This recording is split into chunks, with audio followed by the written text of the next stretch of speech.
حضور اقدس صلی اللہ علیہ وسلم کا ارشاد ہے کہ جب حاجی لبیک کہتا ہے تو اس کے ساتھ اس کے دائیں اور بائیں جو پتھر، درخت، ڈھیلے وغیرہ ہوتے ہیں وہ بھی لبیک کہتے ہیں، اور اسی طرح سلسلہ زمین کی منتہا تک یہ سلسلہ چلتا ہے۔ متعدد حدیث میں آیا ہے کہ لبیک کہنا حج کا شعار ہے۔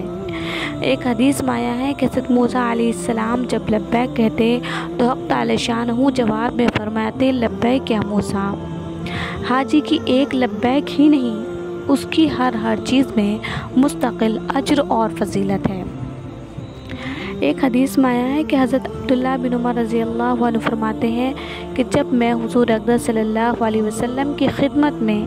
مینا کی مسجد میں حاضر تھا کہ دو شخص، ایک انصاری اور ایک ثقفی حاضر خدمت ہوئے اور سلام کے بعد عرض کیا، حضور ہم کچھ دریافت کرنے آئے ہیں۔ حضور صلی اللہ علیہ وسلم نے فرمایا کہ تمہارا دل چاہے تو تم دریافت کر لو، اور تم کہو تو میں بتاؤں کہ تم کیا دریافت کرنا چاہتے ہو۔ انہوں نے عرض کیا کہ آپ ہی ارشاد فرما دیں۔ حضور صلی اللہ علیہ وسلم نے فرمایا کہ تم حج کے متعلق دریافت کرنے آئے ہو، حج کے ارادے سے گھر سے نکلنے کا کیا ثواب ہے، اور طواف کے بعد 2 رکعت پڑھنے کا کیا فائدہ،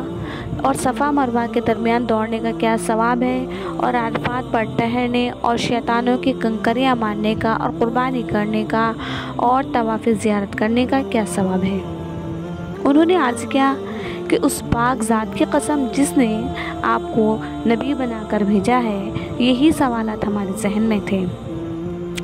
حضور صلی اللہ علیہ وسلم نے فرمایا کہ حج کا ارادہ کر کے گھر سے نکلنے کے بعد تمہاری سواری اونٹنی جو 1 قدم رکھتی ہے یا اٹھاتی ہے وہ تمہارے اعمال میں 1 نیکی لکھی جاتی ہے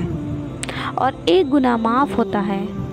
اور طواف کے بعد 2 رکعتوں کا ثواب ایسا ہے جیسا ایک عربی غلام کو آزاد کیا ہو،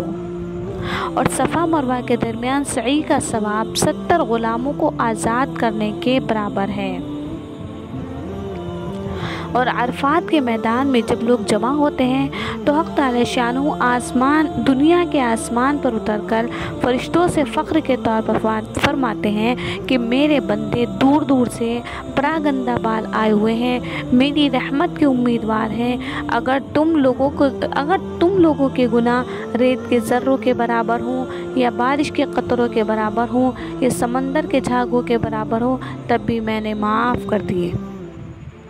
میرے بندوں جاؤ، بخشا اور چلے جاؤ، تمہارے بھی گناہ معاف ہیں، اور جن کی تم نے سفارش کی ان کے بھی گناہ معاف ہیں۔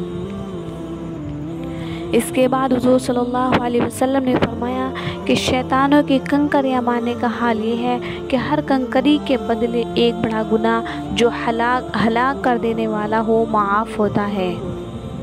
اور قربانی کا بدلہ اللہ کے یہاں تمہارے لیے ذخیرہ ہے۔ اس سب کے بعد جب آدمی طواف زیارت کرتا ہے تو ایسے حال میں طواف کرتا ہے کہ اس پر کوئی گناہ نہیں ہوتا، اور ایک فرشتہ مونڈوں کے درمیان ہاتھ رکھ کر کہتا ہے کہ آئندہ 80 اعمال کر، تیرے پچھلے سب گناہ معاف ہو چکے۔